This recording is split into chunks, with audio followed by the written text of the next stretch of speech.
Hey guys, in today's video I bring you an unbelievable, impactful story full of spiritual revelations. Let's meet Alicia Storm, a woman who had a near-death experience after being brutally suffocated by her ex-partner. She died for a moment, and what she saw on the other side will give you goosebumps, a divine light, visions about her son's future, and a shocking descent into hell, where she discovered the hidden truth about cremation and the fate of souls. This story will move you. So leave your like, subscribe to the channel so you don't miss any content like this, and activate the bell to receive all notifications. And tell me here in the comments, which city are you watching this video from? I really want to know where this story is going. Now, prepare your heart and come with me on this transformative journey. I am Alicia Storm, and as I write these words, I feel as if each letter pulses with the memory of an experience that transformed my existence. I have always been marked by misfortune and the duality of a life that appeared normal, but hid deep secrets and scars. I always wondered if destiny had a path of redemption in store for me, or if I was doomed to repeat the mistakes of a painful past. I vividly remember a cold winter day when reality seemed to sink its claws into me, forcing me to face truths I never wanted to admit. In the midst of this internal turmoil, my mind cried out for a change, and my heart beat in a desperate rhythm, as if it wanted to free itself from invisible bonds. An inner voice, firm and consoling, whispered, "Alicia, it's time to find yourself again, to reveal your truth to the world, and above all, to yourself." These words echoed like a call to face the abyss of my own soul. It was in this scenario of anguish and hope that I decided to record this story. This is not just an outburst, but an intimate testimony of the journey I took to transform pain into learning. Each tear shed was like a step towards the light, and each sigh of anguish became strength to move forward. I wanted my story to serve as a beacon for those lost in the darkness and looking for a light to guide them. By sharing this narrative, I hope to touch other souls, inspiring those who struggle to find a path to overcoming. May my words, filled with pain and hope, open doors to redemption and renewal, showing that even the darkest moments can give way to rebirth. For years, I lived a seemingly ordinary existence in New Orleans, where the streets tell ancient stories and every corner holds secrets. My day-to-day unfolded between the comfort of the small house where I lived and the hustle and bustle of the city that never slept. Working in a modest cafe downtown was my refuge, a place where the aromas of roasting coffee and the sound of conversation enveloped me, offering a break from the turmoil I carried inside me.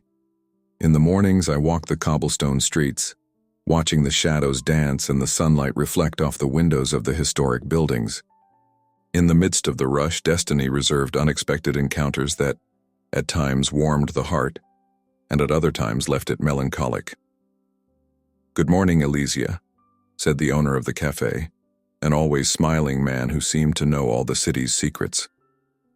His friendly tone, however, did not erase the reality that every smile could hide a deep sadness. In the afternoon, I dedicated myself to caring for my son, whose joy shone even in the face of the limitations imposed by his wheelchair.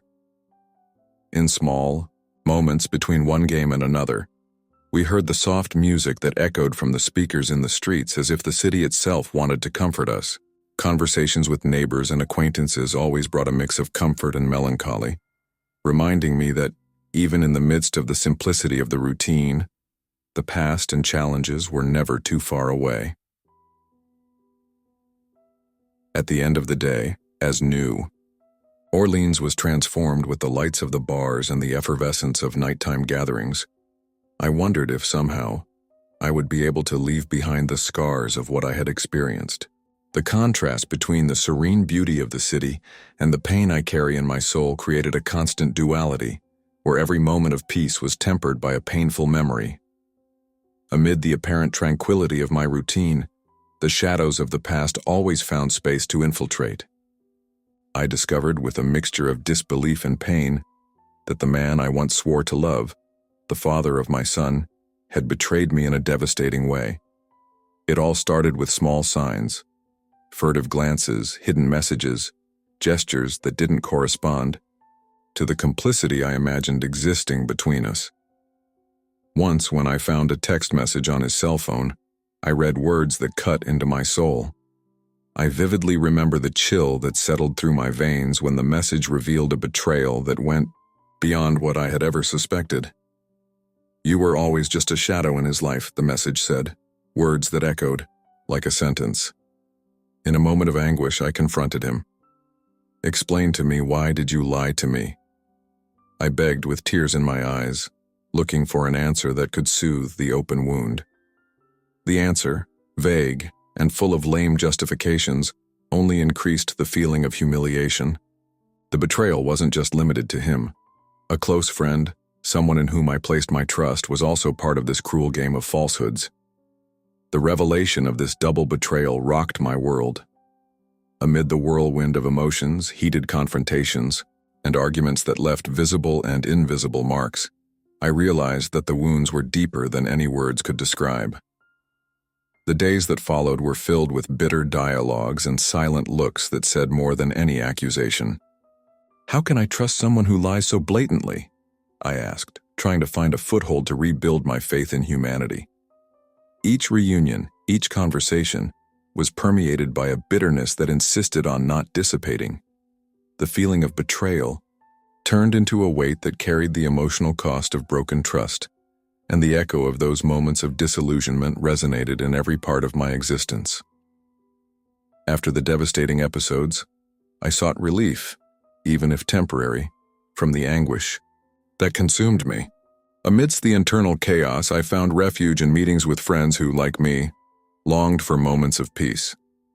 I began frequenting a small cafe in downtown New Orleans, where the aroma of fresh coffee and the gentle melody of an antique piano created an almost therapeutic atmosphere. As I sat at a table next to the window, I felt that for a moment, the world outside disappeared and there was only that small refuge. I remember one afternoon when Olivia Hart, always empathetic and helpful, approached with a worried look on her face. "Alicia, I know it's difficult, but we need moments to breathe. Shall we go for a walk? Maybe a walk around the neighborhood will help clear your mind," she said in a comforting voice. Without much hesitation, I accepted the invitation, even though the weight of memories still made each step seem like a challenge. We walked through the cobblestone streets, where the ancient architecture and soft evening light created an almost poetic setting. Between shared laughter and silence, I tried to allow Olivia's every word and every cool breeze to ease the pain that seemed to have no end. On one of these walks, I met Jasper Quinn, whose serene gaze and wise words always served as a balm for my wounded soul. "Sometimes we need to get lost to find our way back," he commented, as he watched the city's peaceful movement. His words, simple and direct, resonated deeply with me. As the hours passed, I realized that although the pain was still there, these moments allowed me to breathe a little deeper. The welcoming environment, the sincere dialogues, and the company of people who really cared made the days more bearable, even if just for a few hours. It was as if in those moments the past had no power to drag me back into darkness. That night began with a feeling of lightness, a rare relief that seemed to promise the possibility of forgetting for a moment the wounds of the past. After a brief meeting with friends in a cozy bar where soft music and laughter tried to drown out the internal pain, I felt that perhaps life could offer a respite. I walked through the illuminated streets of New Orleans, absorbing the almost magical atmosphere of the city at night, when hope mixed with nostalgia for better days. However, this peace was abruptly interrupted when, unexpectedly, Marcus Steele appeared in my path. His uneven steps and altered gaze revealed that it was not a mere coincidence. "Elysia, do you still remember me?" Her voice carried a tone that mixed drunkenness and anger, echoing amid the murmur of the street. My heart sped up, and I felt a cold run down my spine, as if time had slowed down to force me to face that dark past. The surrounding environment seemed to transform. The city lights became sparkling, silent witnesses of a reunion that I had never wanted. I tried to maintain my composure, responding with a cool tone. "Marcus, there are things that are better left in the past." But his words, imbued with resentment, did not accept the silence and invaded the space with an air of inevitability. The tension between us became palpable, and every word spoken, every gesture carried the burden of unresolved stories and deep hurts. That night, the meeting unfolded into a scene that mixed verbal confrontations with gestures that foreshadowed the storm that was to come. I felt even before the inevitable that something terrible was approaching. The darkness of the street intensified, and the few passers-by who crossed our path seemed to absorb that moment of tension. Reality mixed with the feeling of foreboding, and at that moment, life revealed its darkest facets, foreshadowing the night that would change everything forever. Gradually, the tension in the street turned into a whirlwind of violence. Marcus, with a drunken look and overflowing fury, suddenly advanced. I tried to back away, but desperation drove him. "Elysia, you can't run away from me," he cried, as his hands squeezed my throat with cruel force. I felt life slipping through my fingers every second, bringing indescribable pain that mixed with absolute fear. As my vision became blurred, reality seemed to distort. The sound of distant screams and the murmur of the city were replaced by a deafening silence, as if the world had gone on pause. My mind, in a state of agony, began to detach from my body. I found myself floating, watching the horror of what was happening from an almost surreal distance. Why is this happening? I thought, as the pain turned into a kind of inexplicable calm. In that moment of near death, the brutality of the attack dissociated from my being. Every beat of my heart seemed to echo in an infinite space, and the feeling of detachment allowed me to see the scene with a clarity I never imagined possible. I watched everything as if it belonged to another world. The body that fought for life, the face distorted by anger, and the darkness that began to engulf the scene. A thought hovered. Is this the end, or the beginning of something new? Behind. The violence, a deafening silence took over as I experienced a sense of peace that rivaled the terror of the situation. My spirit seemed lifted to a place where time did not exist, and physical pain gave way to a calm I had never felt. I'm going somewhere," I whispered, without my words being understood, but as an encouragement to my soul. Every detail, the rough touch of Marcus's hand, the muffled sound of my own sighs, and the transition from chaos to an almost divine silence, was imprinted on my memory, as if the experience taught me the true value of life and human fragility. The darkness dissipated. I was enveloped by a luminosity that seemed not to belong to this world. In an instant that transcended time, the brutality of the attack was replaced by immeasurable peace. My spirit, freed from the bonds of physical suffering, floated in a space where there was no pain, just a serenity that flooded every fiber of my being. The light that surrounded me was warm and comforting, as if each ray carried the love and compassion of a universe that welcomed me. In the midst of this clarity, I felt the presence of something greater, an entity that did not communicate through words but through deep and revealing sensations. I could tell that despite the chaos that had unfolded moments before, there was a silent, powerful message being conveyed, that life, with all its scars, was a precious gift.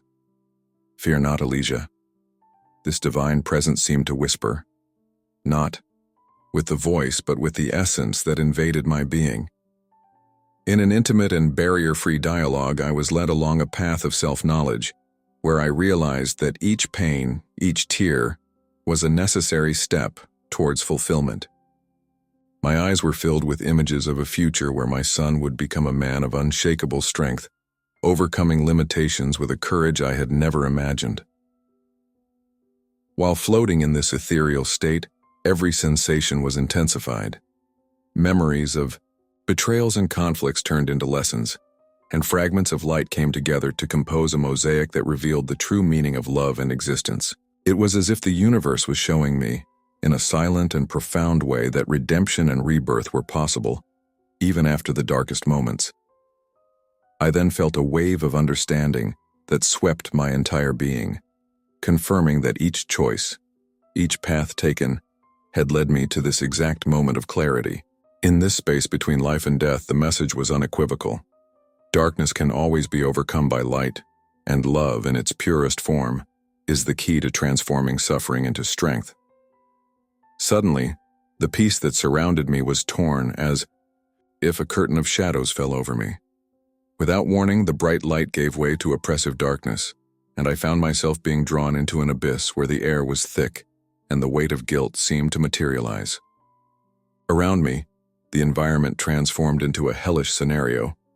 Faint flames danced amidst shadows and crying voices echoed in a deep void. Every step I took was accompanied by silent laments and screams, as if the universe itself complained about choices not made and paths lost. In this space, the souls of those who had lost themselves in their own regrets paraded before my eyes. They wandered aimlessly, trapped in an eternal cycle of remorse and pain. In the midst of that collective agony, I heard a voice that seemed to come from everywhere and at the same time, nowhere. Remember, Elysia, that every choice has its price.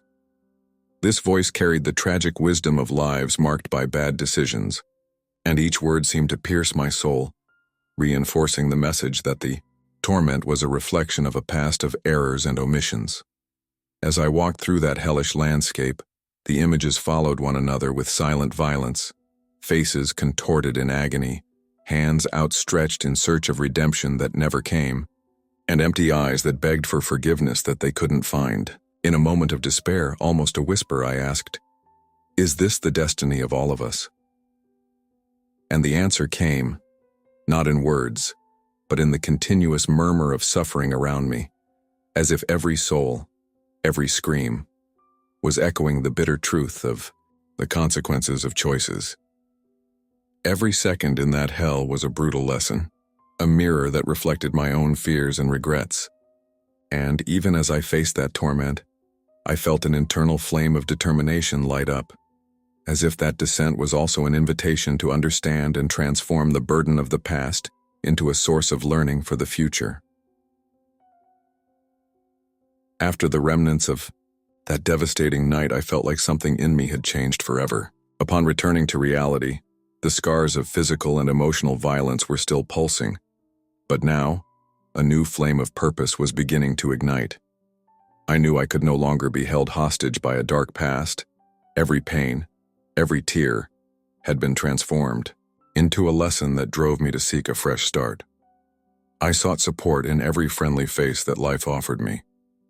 Olivia Hart was still by my side, with her always welcoming gaze, reminding me that even on the darkest nights, the light of friendship can illuminate the most tortuous paths. Jasper Quinn, with his quiet wisdom, encouraged me to face each day with courage, saying, "Every new dawn is an opportunity to transform pain into strength." His words resonated with me, giving me strength to face the challenges that followed while I sought inner healing. So I decided to dedicate myself to my own recovery journey. I signed up for therapy sessions and participated in support groups, where I heard stories of overcoming and learned that personal transformation comes from facing fears and vulnerabilities. Little by little, I began to rediscover the beauty that was within me, a beauty forged by difficulties and tempered by resilience. Each meeting, each conversation, was a step towards a new version of myself, stronger and more aware of the value of life. My relationship with my son also took on new contours. Together, we face adversity with a renewed perspective, celebrating each small victory and recognizing that challenges do not define who we are, but rather how we choose to overcome them. In a tender dialogue, as I watched him play with the few toys that brought him joy, I confessed, "My love, you are living proof that hope flourishes even in the driest soils." Each day, the healing journey revealed itself as a path of discovery and renewal, where each step brought me closer to the peace I had long sought. I turned my pain into a message of resilience, faith, and gratitude, and decided to share this light with everyone who was lost in the darkness. After the whirlwind of events that redefined my existence, a new flame ignited within me, bringing to light a purpose that seemed to have been swallowed by the darkness of the past. I realized that my pain could turn into strength, and that each scar was a testament to my ability to be reborn. On a quiet morning, after the first light of dawn colored the sky with soft hues, I sat with my son and close friends on a park bench, where the distant sound of New Orleans cathedral bells resonated as a reminder that life always offers new opportunities. Olivia, in her tender voice, said, "Alicia, your journey is proof that even in the darkest times there is a path of light. You turned your pain into courage and now radiate hope to everyone around you." These words, full of emotion, reinforced the determination I felt to move forward. Jasper, ever serene, added, "Every step you took was a brick in building a better future, where love and resilience overcome any adversity." His words enveloped me, confirming that my new path was full of possibilities and meaning that went beyond suffering. As we walked through the park together, we talked about plans, dreams, and the small moments of happiness that everyday life can offer. With a light smile, I whispered, "My son, you are the light that guides me, and every challenge faced makes me stronger to show you how precious life is." Amid restrained laughter and looks of complicity, I understood that my mission was to live each day as a gift, enjoying each moment with gratitude and transforming each tear into learning.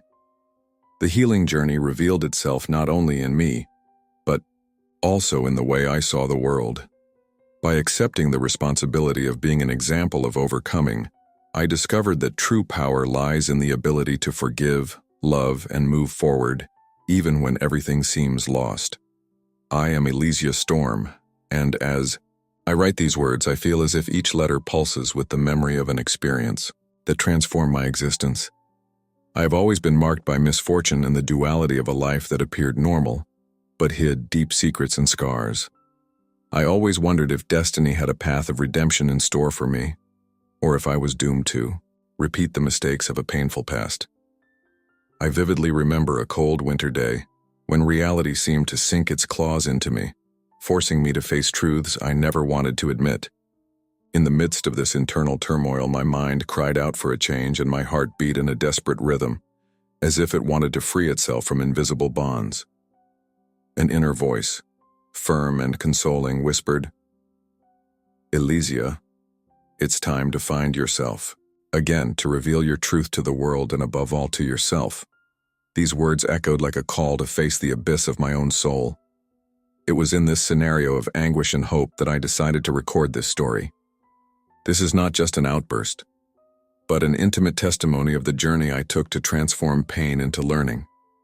Each tear shed was like a step towards the light, and each sigh of anguish became strength to move forward. I wanted my story to serve as a beacon for those lost in the darkness and looking for a light to guide them. By sharing this narrative, I hope to touch other souls, inspiring those who struggle to find a path to overcoming.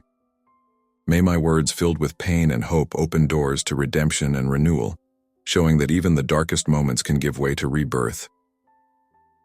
If you liked this beautiful spiritual testimony, leave a like, comment on your impressions, subscribe to the channel, and don't forget to activate the notification bell to watch each new video and help us spread this message to a greater number of people. Until next time.